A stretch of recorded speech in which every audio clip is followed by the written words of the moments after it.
Allegiance.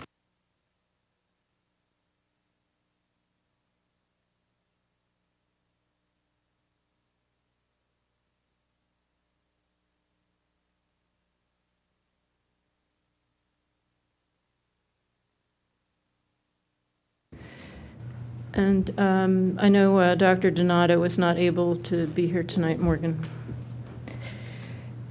Were there any comments on the minutes as circulated from the previous meeting? If not, may I have a motion to approve them? Motion to approve? And a second? I second them. Second. All in favor of approving the minutes? Aye. Any opposed? Very good. I'm going to move announcements to the end. So let's go ahead with the health officer's report. Larry Taltone. Thank you very much. My report, I just wanted to submit the report pretty much as submitted with some highlights. On the National Take-Back Day for the drugs, prescription drugs, we in Radnor Township collected 62.8 pounds, which is, I think, pretty good, was turned over to the DEA. I also want to remind residents that they can list their concerns or topics that they would like to submit to the Board of Health by contacting me at ltaltoan@radnor.org and or call me at 610-688-5600 extension 148. So ends my report. Thank you. I just wanted to, I know the summer is a very busy time in the township. In addition to everything that you do all the time, there's also the pools, the outdoor eating, all the organisms that love the nice warm weather to grow. There's mosquitoes. So I know you have a busy summer ahead, and we really appreciate everything that you do and all your many certifications that you have to be able to do such a terrific job. So thank you. Marianne, you had a comment or question? Larry, I have a question. Has anyone from the public contacted you? No, not yet. So we have not heard any public interest questions, anything from the public? No, not yet, but I don't want to give up. Well, no, I don't think we should, and I think that's great that each time you announce it and letting the public know we would like to hear from them. I'd also like to put out there, even though I have someone in mind, that if there is a nonprofit group to sponsor the hunger in Radnor in the summers, that they should contact you. Absolutely. And we could talk about that. Yes. All right, and I'll hopefully catch someone too. So thank you very much to the public, because we would like our children to eat in the summer. Thank you. Yes. Very good. So for old business, I just wanted to give a brief update on the e-cigarettes, which is the school policy committee did consider our recommendation, and for all I know, they may have been thinking about it on their own as well. But anyway, so e-cigarettes are supposed to be integrated into school health policies as appropriate, was the language I got. So I think that's terrific. Very pleased about that. So let's move ahead. Dr. Laura Offit is going to talk about her teen website, and this has been the project that our wonderful student intern, Morgan Dumbra, has been working on. And Marian McCarthy and Dr. Amy Leader have been working on this as well. So welcome, Dr. Offit, and please go ahead. Well, thanks for having me. It's nice to be back, although it's a little funny to be on this side of the, the desk there. And I wanted to thank Morgan for her help over the past year with the website, so it's been much appreciated. This is definitely a work in progress, but I appreciate the opportunity to walk you through it. And since I have a captive audience, I wanted to spend a little bit of time, but not too much, I'll keep you on schedule, talking a little bit about teens and how they use the internet to access health information, because I think that puts some context into what I'm doing and why I care. So just to make sure we're all starting at the same place, I just want a show of hands of how many people agree with the next two statements. The first is teens are on the internet. So I'm thinking this is 100%. Show of hands. And then the second one is equally challenging. teens have health questions. So you can see with these two very simple points, this explains a little bit of how I got to the place that I'm at now with putting together a website to address both of these things in one place. So I like data, being a research physician and a practicing physician. So I was curious how many teens are on the internet, how many teens are accessing health information. So there's a lot of data that's published. I think probably the most robust is in this report that was completed in 2008. So pretty much like anything, as soon as the ink is dry, it's outdated. But I think this is a useful frame of reference. So nearly 100% of teens at the time of this report are online in some capacity, and more than 70% of teens have accessed the internet via a mobile device. And they are increasingly looking for health information online. And you'll see in 2010, about a third of teens were accessing the internet looking for health information, but by 2013, that figure had jumped to more than 50% of 7th through 12th graders looking online for health information. And how did they look? About 20% just Google topics. So they pick their search engine of choice, they plug in what their question is, and they see what pops up. And I think probably everyone is familiar with the whole concept of search engine optimization and things like that. So what pops up to the top may not necessarily be the most valid or useful resource, or accurate for that matter. So what are the topics that youth are looking for online? Probably none of this surprises any of you, but the top three content areas are sexually transmitted diseases and HIV, drugs and substance abuse, and unplanned pregnancy. But there are also a fair number of searches on unhealthy relationships, depression, alcohol use, eating disorders, cyberbullying, and the list goes on and on. Adults also use the internet to look for health information, but you can see here that the topics that adults search for are quite different.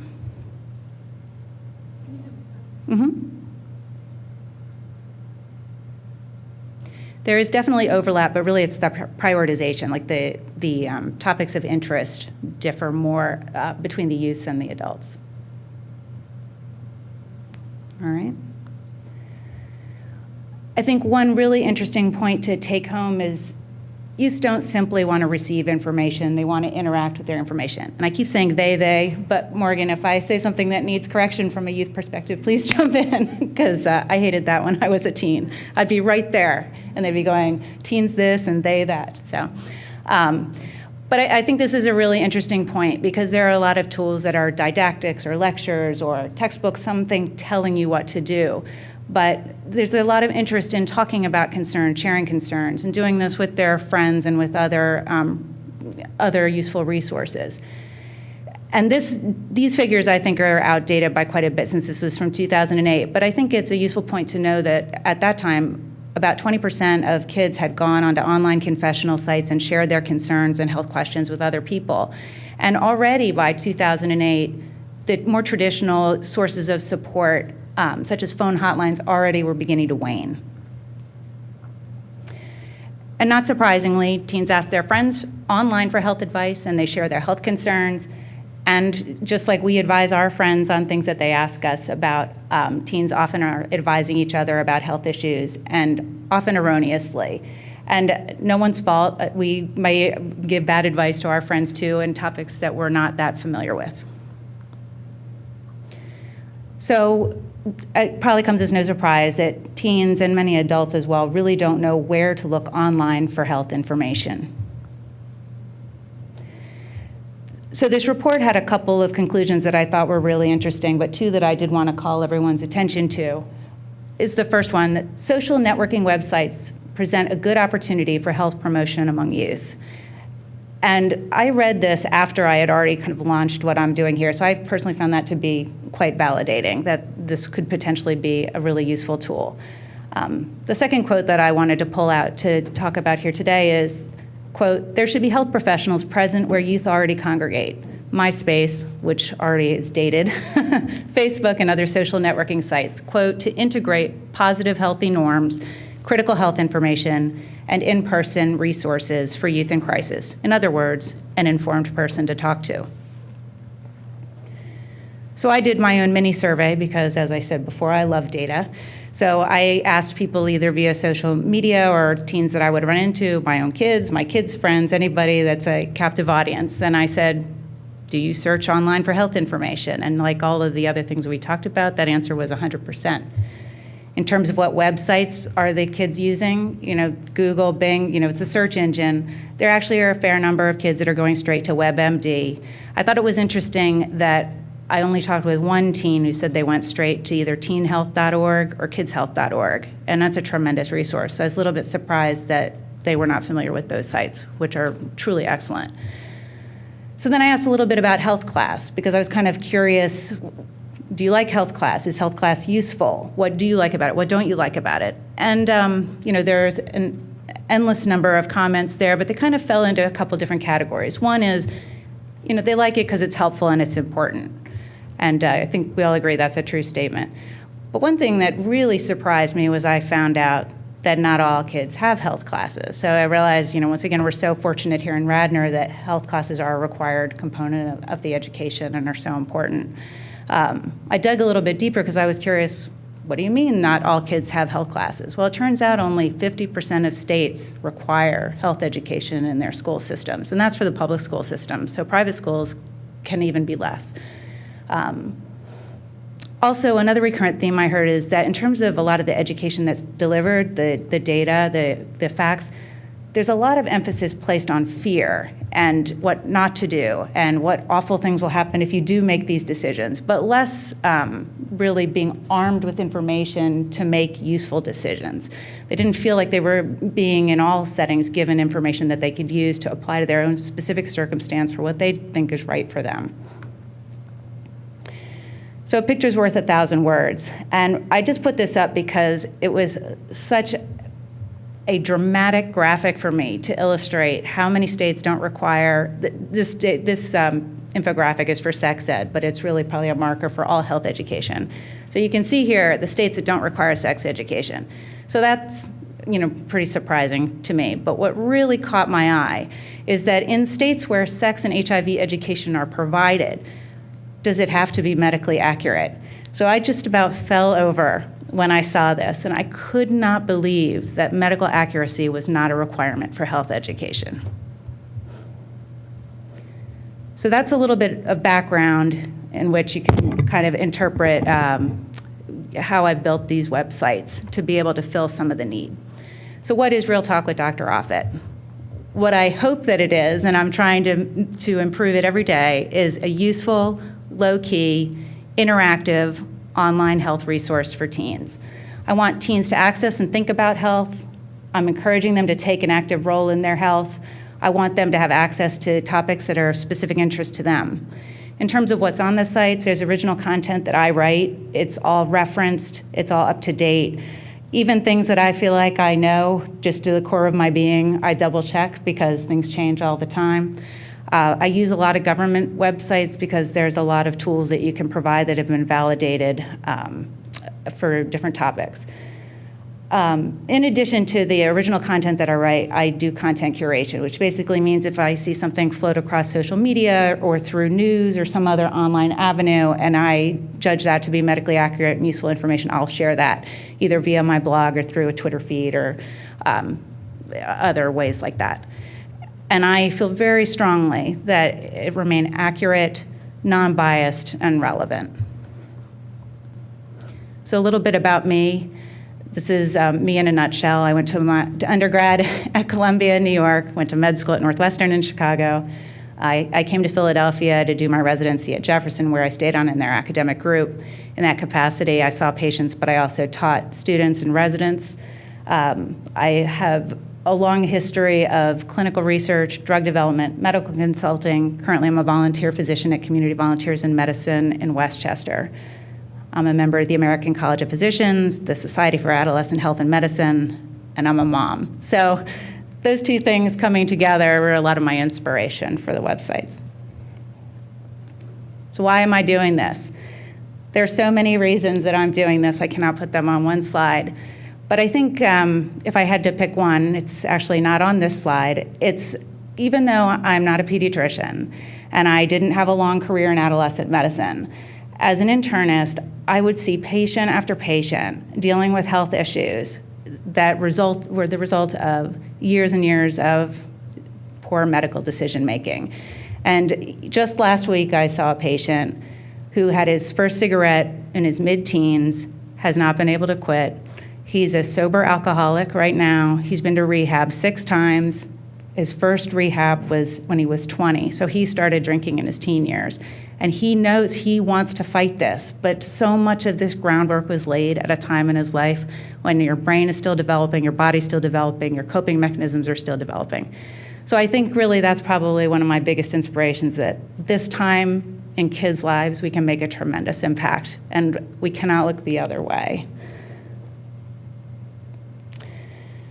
So I put screenshots of the 4 major sites here where I am on social media. So the blogger one is probably the most comprehensive, where if anybody happened to look up the content, you probably saw it there.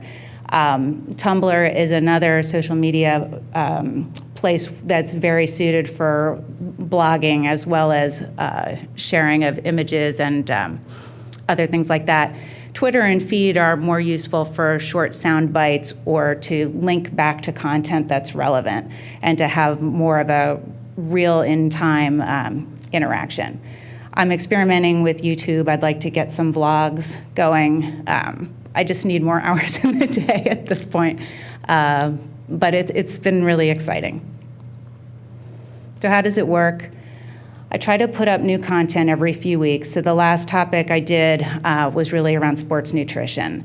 It was kind of a 2-part series. The first one was on making weight and this concept of what do you do to make weight for sports that require weight. You know, either they're predetermined like wrestling or crew, or I know some track teams are divided by weight and you have to be weighed in, but others too where aesthetically it's felt, you know, gymnastics, cheer, other things like that. So I covered that really to just address certain methods that are recommended that are not safe and can actually be dangerous. But then the next one after that was about sports nutrition, around the concept of how can you fuel and hydrate your body so that you can be at peak performance and you can stay healthy and not get sick. So kind of a negative and a positive. Where do I get the ideas for topics? I get them from teenagers. I get them from my friends that have teens. I get them from the news. I get them from people such as yourselves. Everyone I meet, I talk to about this and ask for ideas. What do you think? What problems have you heard? And I have a running list, and the number of topics is endless. As I alluded to before, each website has different capabilities, so I'll adapt the content to fit the different websites.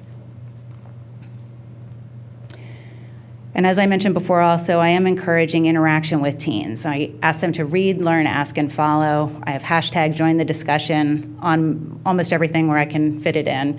I encourage discussion. I try to get the wheels oiled by having 2-second surveys, I like to call them. I'll either put it up on Blogger, or I'll send them out through Twitter. Just little questions, just to kind of say, I'm really interested in what you think. I want to know what your life experience is like. I'll put on quick Blogger surveys. I'll retweet, repost other posts from teens that I've seen that seem relevant. And I do allow and encourage comments and questions. And, you know, I thought about it when I started, am I going to allow anonymous questions? And I said yes, because the chance of somebody reaching out with a question with a name attached to that is pretty slim. But all of the websites are moderated, so no question or comment can get posted without me seeing it and approving it to make sure there's no bullying, there's no meanness, there's no inappropriate content, anything like that. This is just to give you a flavor of some of the different topics that I've covered to date. You know, as a general internal medicine person, I cover mental health, physical health, well-being.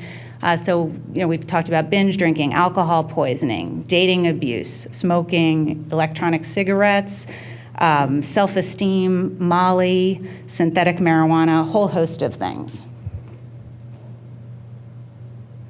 Teen safety. I know that this is a paramount concern to everyone, including myself. So all the websites clearly state this is not a substitute for medical care. I don't want to be the only resource that a teen has. That's not a good situation. So I really encourage teens to go to an adult that's a resource for them. That may hopefully be their parent, but if not, it could be a health teacher, it could be a school nurse, it could be their minister, a priest, their coach, any number of people. So really, those people are the ones that teens should be interacting with to get resources for health questions. And obviously, they're physicians and nurses. All of the comments and questions that I do receive are fed into an email account that is dedicated to this activity so that I have in real time awareness of what's going on the websites.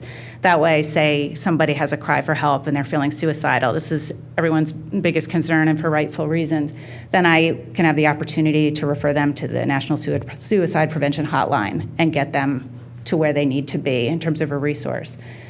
Any topics or questions that I get, they're answered in a general context for the whole audience. And there's a couple reasons for this. One is if one teen has a question on the topic, I'm betting that some others have the same question. I just haven't heard it from them. And the second reason is this is not a one-to-one e-medicine sort of setup. I am not your doctor. This is really public health education. So I am not doing one-on-one advice. That's not encouraged. That's not how this whole setup works. That's not what I'm providing here on the website. All of the websites are set to the public setting, and really basically what that means is that as the sites allow based on their own securities, you can access all of the content without having to join me, follow me, identify yourself in any way. Because again, people may have questions and they may want to look and they may want information, but they may not want to identify themselves, and that's totally fine. So after I had been doing this for a while, I was curious, when people Google questions, do they land on my website? Because I wanted to know, am I being successful in becoming visible when people are on their search engines?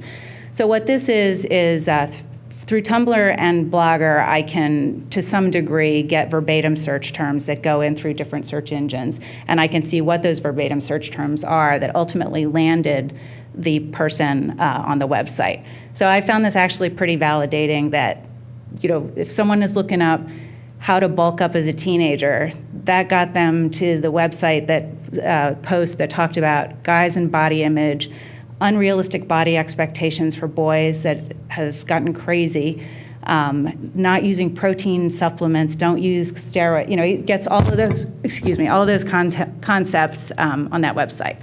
So that's what this basically is validating that the audience is getting to the website.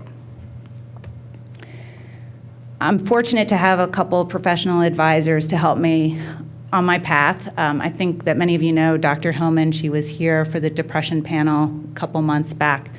And then Dr. Rosalind Kaplan also has been kind enough to offer her advice and expertise to help me shape this project. And then I put this up because people may have seen this around the township or in libraries or at the high school, and I just want everyone to know this is me. I'm putting together a teen and young adult advisory board because, as I keep saying, I want the content to be relevant. I want it to be delivered in a way that's meaningful, interesting, fun, those sorts of things. So I have little flyers all over the place, but in case anybody sees these things and wonders who is this creepy person that's trying to get my teen to email them, that's me. So if you know of a teen that might be interested either in social media and education or in health, this may be a fun summer opportunity for them. And then I'm not going to read these to you, but I just wanted to put these up because I'm really grateful for a couple organizations to date that have publicly made statements in support of my efforts. The Delaware County Medical Society, Dr. Janice Hellman, and Magnus Health. So that's all I have. I'll be happy to take any questions. These are pictures of cards that you also may have seen around the township. I leave them around places that I think that teens may find them. They just have the URLs to the different websites, and I got the idea from when I was in practice at Jefferson. We used to have domestic violence support cards that we would leave in the bathroom, and I thought, that's probably not a bad idea because I don't really see teens lining up to in a line to go pick an information card on a health service. But I thought, in a bathroom or in a coffee shop, somebody may pick it up, and if it's not for them, that's great. But if it helps them out, that's even better. So thank you for your time. Terrific. People have questions, comments? As this board knows, I bring up Dr. Offit every time. I'm overwhelmed, overjoyed. I just think it's the most wonderful thing in the whole world. And the fact that you have picked this up and have done it non-monetized with your sheer brilliance, and our teens can, in fact, benefit, but teens anywhere. And you are international now. You've been hit internationally. That's so exciting. I'm just so excited. I have offered to carry Dr. Offit's briefcase, and we will go downtown on a field trip and get some doctoral students. And this, to me, is what it should be. The internet frightens me because that is where so much misinformation, and our teens are misguided, and they do want to talk. They do want the real stuff, and Dr. Offit is the real deal. So thank you so much. Thank you. You mentioned that, that teens give each other erroneous information, as we all do. Do you have a sense of what are some of the most frequent either topic areas or specific bits of information that you keep running across as being erroneous? Well, I have one anecdote that caught my eye. I just finished a book, to the point that the internet is a scary place, and, how teens use social media. It's Dana Boyd. It's called It's Complicated, and it's documents several years of research where she went and interviewed teens throughout the country about how they interact with social media and why so much, and what is the purpose there. And in the end, it's a very reassuring book. But one of the anecdotes that caught my eye is to this concept of advising each other erroneously. She said that the teens, this is just one specific example, if a teen had sex and didn't get pregnant, they would, in this particular interaction, the other teen told them, well, then you won't get pregnant if you have sex again. So, and it's just absence of information. And, you hear with e-cigarettes, well, there's no, tobacco in there, so it's completely fine, and it's all okay. It's just knowledge is so important in order to make accurate decisions, so. At the start of your presentation, you were talking about sort of most frequently searched topics. Mm-hmm. And I guess I was thinking of sort of subpopulations. The two I was thinking of were gay youth. Mm-hmm. I think, unfortunately, Radnor is still not a very gay-friendly, middle and high school. And also children with special needs. And I'm just wondering, because those, in terms of things that would be kind of most commonly searched for the population as a whole, mm-hmm. might not, pop up. And yet, we know gay youth are at risk for suicide, depression. And I'm just sort of wondering, do you have ways or sort of kind of ways to make your website feel welcome and like this is a place where we want to go and we want to get information? I hope to. I am consciously aware of when I refer to couples or significant others that I don't make that clearly heterosexual, for one thing. In certain health topics, there's different prevalence amongst straight and gay youth, and then the whole spectrum. So in particular, where I've highlighted issues like that is what dating abuse or emotionally abusive relationships can look like, because there are some subtle differences there. Talking about eating disorders, those were done in two separate posts. One was anorexia, one was bulimia. And although anorexia is more often a disorder that girls experience, there is a subset of boys that are homosexual that they tend to be more anorectic than bulimic. So I try to really weave that in. I did get a comment that I'm trying to figure out what's going to be the most useful way to answer it is something along the lines of, how do I know I'm normal?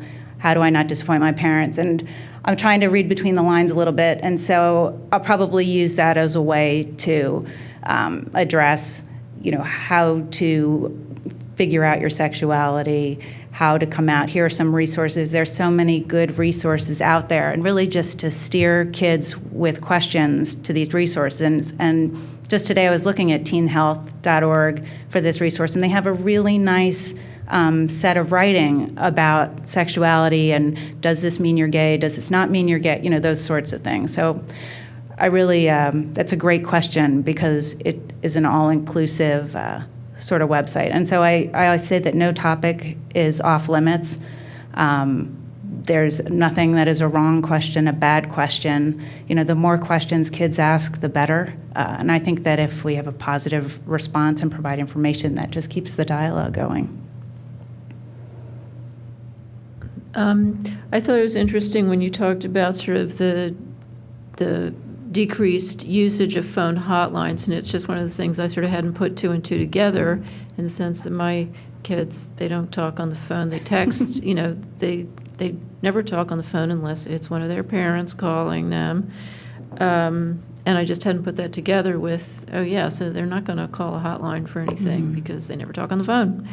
So I just thought that was an interesting point I hadn't considered before. But to add to that, Amy, years ago, when I was teaching health education, I did some research into the hotlines, and the people that answered the phone only had a 30-minute, if that, in service on what to say. Now, so if a teen called, so that they were not necessarily or even close to accurate. So I would tell my students in my health classrooms, don't call the hotlines because it's frightening. So we have someone here, a real doctor. That's what upsets me, that the children do need someone to talk to. They do need accurate health information, and as I've said in front of the Board of Commissioners and the school board and this board multiple times, the best thing we can do for this township is to raise healthy students. And then they will go on and be healthy adults. And your practices will dwindle, which would be great. So to me, this is the biggest gift anyone could give this township. Other comments, questions, thoughts? Well, I think we were all very, very impressed with it. And thank you so much for the work you're doing and for coming today and sharing it. Really appreciate it. Thank you. Well, thanks for the opportunity. Morgan, did you have anything you wanted to add to this? No, not specifically, although I do believe that there was a TED Talk that I saw once where a woman mentioned this text hotline kind of thing, where it had originally been some sort of health thing, and then it had changed into kind of a helpline because they found that people were actually texting them back. It was kind of like a message, like them trying to get the word out. And people started texting them back about, asking for help, and so they made a texting hotline. I'm not positive of the name, but I can look that up and bring it to the next meeting. Terrific. Thank you. So my question is, can we discuss, or I would like to have this linked to our Board of Health, this website on our Board of Health, so it would be one more place that it would be visible, because it's very important for parents to see this and teens to see this. I would hope the school district would take this information and have, that available on as many places as possible. But I can only ask you to bring that information forward, but I would ask that this Board of Health say, yes, we would like this website linked to ours so people could explore it. So Larry, could this be, and maybe it already is, one of the things on the township? Well, I can have the discussion with Mr. Zankowski to find out, report back at the next meeting. Okay, terrific, thank you.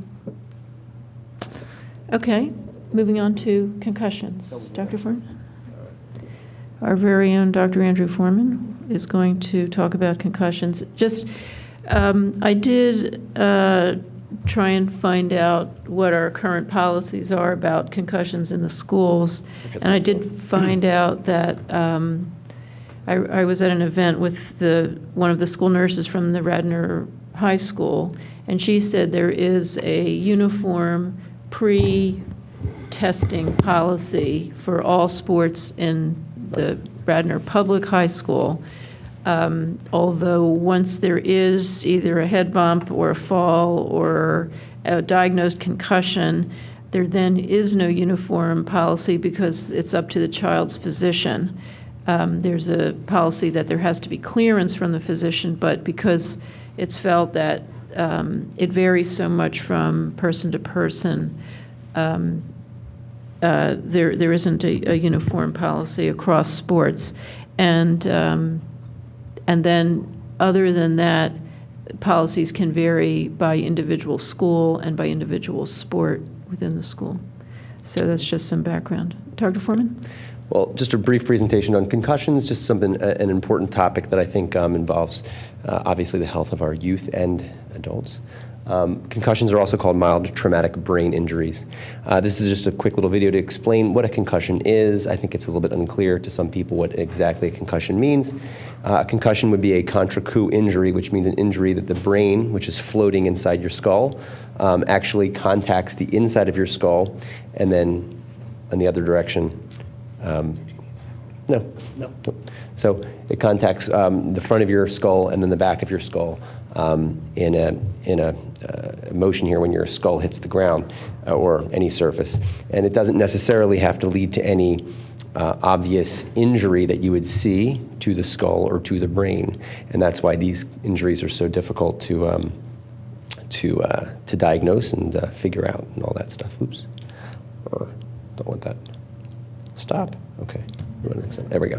Okay. So the definition of a mild traumatic brain injury or concussion, it's a clinical syndrome of biomechanically induced alteration of brain function. Big words for saying that it is a symptom-based diagnosis. You need to have symptoms in order to have a concussion. If you notice about 3 down there, it says it does not have any definitive CT, X-ray, or MRI evidence. So if you have a child that comes to the ER with a head injury and they get a CT scan, they can certainly rule out bleeding in the head and some other things, but they cannot rule out or rule in a concussion by a CT scan. In fact, it's recommended that physicians who recognize concussions don't necessarily have to get these imaging studies in order to prove anything at all. It's also, it's not immediately easily recognized even when the actual event is observed by a health professional or an expert. So a child can hit their head against another child's head on a playground, and it's observed by a witness, and it's very hard to tell if it was a concussion or not. You need to wait for the symptoms to follow. It may or may not have associated loss of consciousness. A lot of parents think that if you have no loss of consciousness, you don't have a concussion, and that's not true. It usually has a multi-symptom syndrome, including headaches, memory loss, dizziness, fatigue, nausea, behavior changes, eating problems, sleep issues. And there's literally 14 or 15 symptoms that go along with concussions. And the effect of traumatic brain injury on developing brains is, of course, of particular concern because they're young, their brains are developing, and even though it seems like a mild head injury, it can certainly have some long-term effects that we'll speak of in a sec. Implications of unrecognized concussions are inappropriate expectations where a child goes back to school or tries to function and they're expected to do normal things and they're unable to do so. They miss school, they miss activities. And then, of course, the dreaded second impact syndrome, which is a concussion that's currently there, and then a child hits their head again, and that can lead to longer recovery times, prolonged cognitive difficulties, and also possible permanent brain damage, including motor, cognitive, and behavioral dysfunction. And this is something the NFL is dealing with multiple head injuries, and they're really in the process of the research to find out what this implication is in the long term. Does this mean a couple of second impacts in high school can lead you to long-term problems, or is it just after multiple concussions in an NFL career or a college career that leads to these issues? Some just quick data we don't need a whole lot of data here, but there's been a changing, really, medical burden of mild traumatic brain injuries in the medical setting, and it's mostly because of recognition of these injuries. ER visits have significantly gone up since 2001, as well as hospitalizations. And that's all from some CDC data. And the specific sport risks are listed here. You can obviously see tackle football would be number 1. This is for males, by the way. Ice hockey, number 2, soccer 3, basketball 4, and baseball 5. In female, soccer is number 1. So the goals really are to minimize the impact of concussions, and this is from the American Academy of Neurology's updated 2012 recommendations. Number 1, they want us us as physicians, and also coaches, parents, students, and athletes of all categories to be aware of the symptoms of concussions. And there is a program by the CDC called Heads Up that they recommend that all coaches of sports look at, which is a little course on how to recognize concussions. The second recommendation they made was immediate removal from activity, even with suspicion of concussion. If you read the CDC Heads Up guide, you know what those symptoms are. And immediate removal from activity includes all activity, not just head impact activity. So if you hit your head in a game of basketball, you don't go back in and play and try not to hit your head again. You just take a break. Clearance to return to play to sports only by qualified healthcare professionals or people who deal with concussions.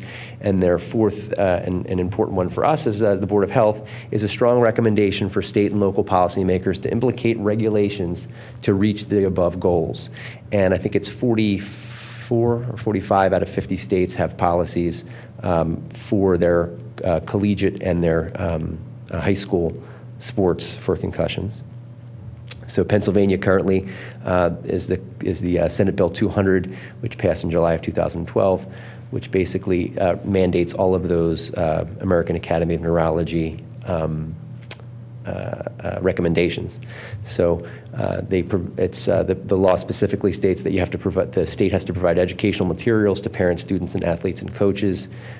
Immediate removal from play, like was recommended, return to play guidelines from a medical professional, and defining appropriate medical providers for the clearance to return to full activity, and that would be people who are trained in concussions, physicians, and others who do this, including psychologists and neurologists and things like this.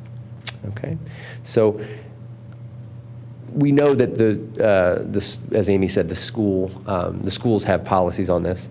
I don't know if there's any kind of overall policy as far as the Radnor Township's recreational, sports go. If there's even information distributed to the coaches, for example, to my 9-year-old son's baseball team, I'm not sure if the coach has information specifically about what to do in a suspicion of concussion. But I think it's something that we have to consider as a board. Do we want to discuss that with the township people who organize the local sports? It's certainly a topic that has a lot of a personal interest to me, because I see concussions every day, and there is a long recovery time in many of these kids that really wasn't expected. A parent will come in and say, my kid bumped his head in soccer the other day and he's got a headache today, and then a week and a half or 2 weeks later we're still dealing with that, and it's sometimes unclear why some of these mild brain injuries take longer to heal, but I think we should do everybody the favor of keeping the children's brains protected. That's all I have. Issues, questions? I think, partly what's been of concern to me, and I'm sure to others, is not even just that the diagnosed concussion, because in a way, a diagnosed concussion, then it's sort of clear, you take certain action, you take certain steps, but this idea that just even the practices and, undiagnosed, contact can really be causing, damage as bad or even worse as a diagnosed concussion. And I guess there was an article I saw, a couple weeks ago that Texas, which we think of as the bastion of football, some middle school in Texas had moved from contact to flag football. And I don't know, if you have, thought, and I know in Radnor, we just recently started a Pop Warner football, so going tackle football. I don't know, do you have thoughts about that? I don't know if it's clear yet if policy needs to be made to ban or limit football for the younger kids, high school, middle school, et cetera. There's just not enough information out there yet. I think it's important for, there's a bunch of different organizations working on brain imaging to see the long-term consequences of concussions and determine if it's the issue is when it happens when they're very young or if it happens just multiple times. So I'm not sure there's great information yet to say that. But I think that there is enough information out there to tell us that a kid who even just has what's called a quote, on the field, a bell ringer or oh, he just bumped his head and he's got to shake it off kind of thing. I think we have to really be, more vigilant in getting those kids out of play and evaluated before they go back to play. That's important. And it's about time. I think we live in a society where everything is immediate. Is this a concussion right now? Well, we're not going to really know that for 48 hours because if you have a headache for 2 days and that's your only symptom after your head injury, you have a concussion. So we have to give it some time before we say, you know what, he knows the date today, we can get him back in the game. So that's important that we recognize it early, that we need time to figure it out. Thank you, Andrew. I have a question, Commissioner Nagel.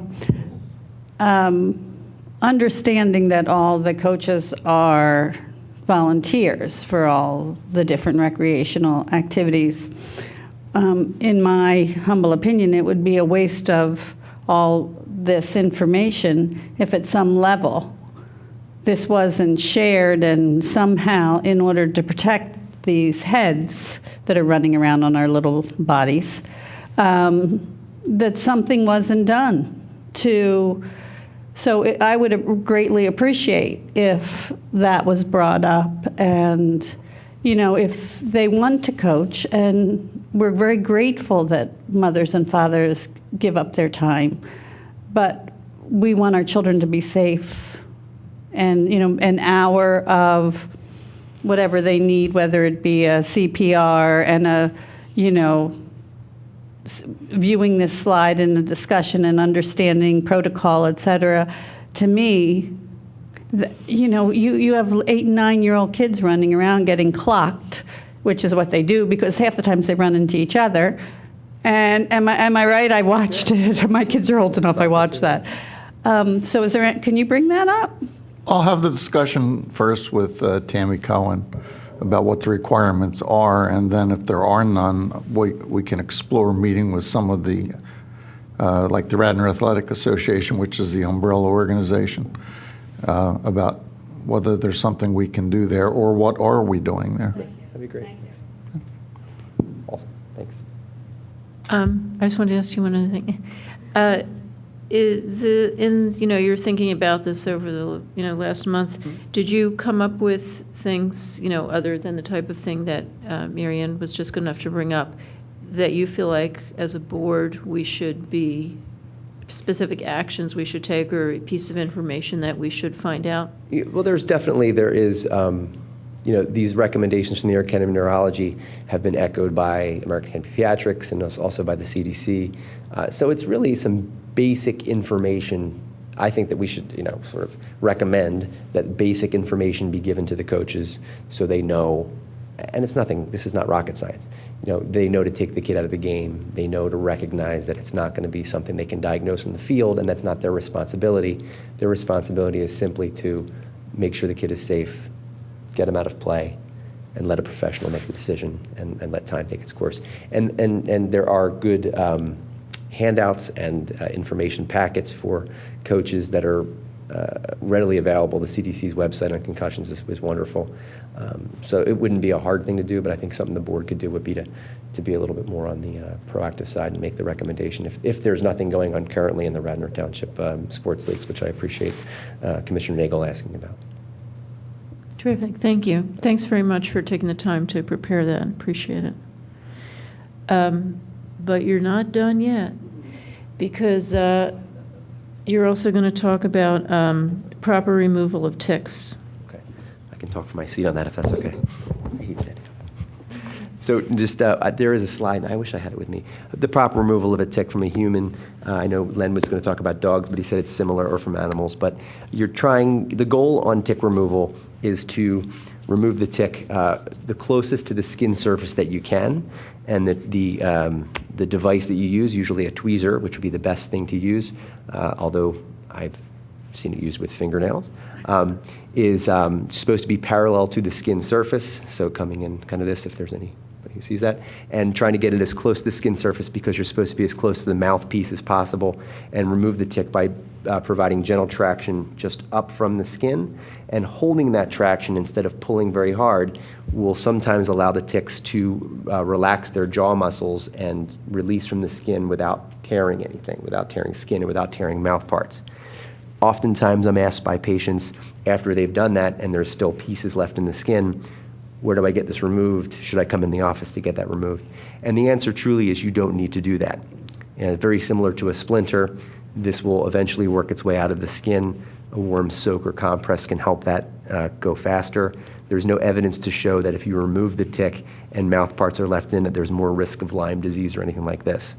The goal is to remove a tick within 24 to 48 hours after it's latched on, because then there's also less of a chance of Lyme disease as well, or any other tick-borne illnesses that are transmitted.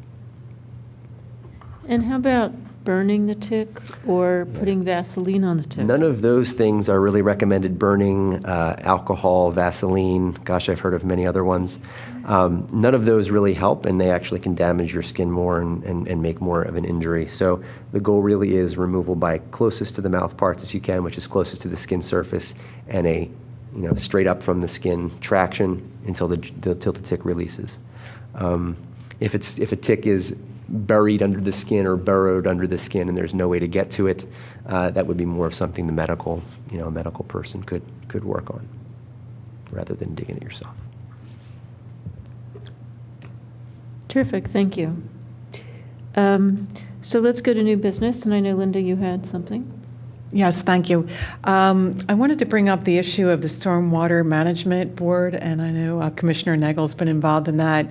There's been some concerns by the North Wayne residents regarding the possibility of West Nile virus, how quickly that would occur with some retained water issues. So I wanted to bring that up to the board, and if there were any resources for the residents that they could go to regarding this. Larry?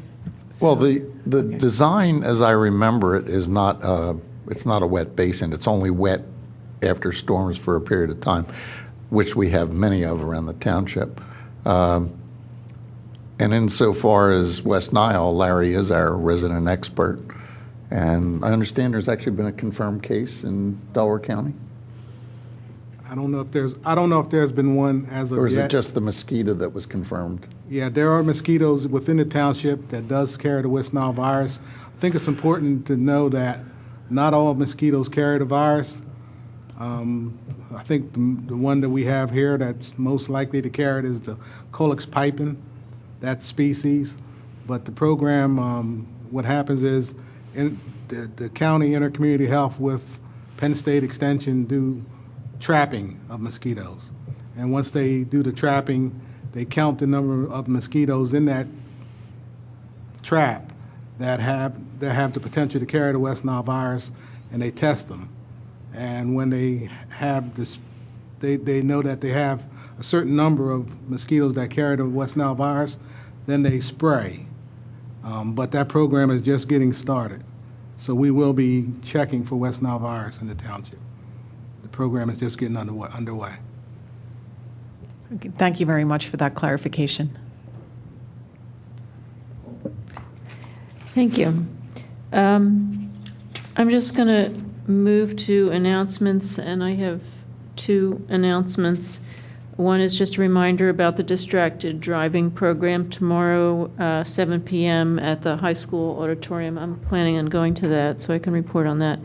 And also, the Radnor Township Police Department is also hosting a women's safety and awareness class Tuesday, May 27th So that's a week from tomorrow, 7 to 9 p.m. at the Radnor Township Municipal Building Police Roll Call Room.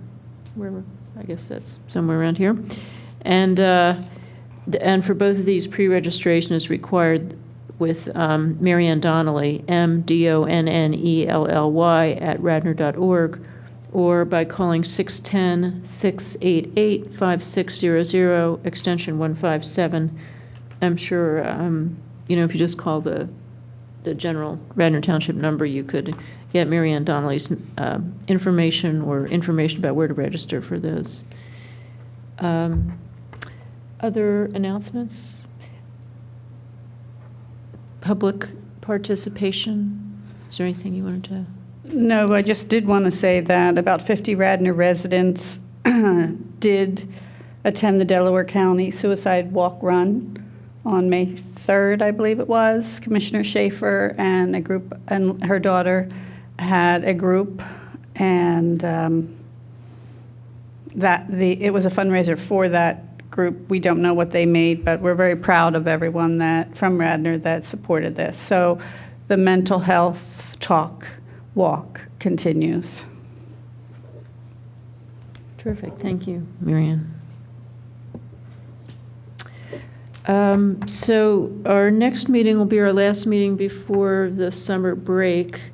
The break is July and August. So our next meeting is June 16th at 5 p.m. And at that meeting, we'll plan on a presentation by our very own Dr. Amy Leader on human papillomavirus vaccine, and also hopefully Dr. Donato on white nose disease in bats. So with that, thank you very much, and this meeting is adjourned.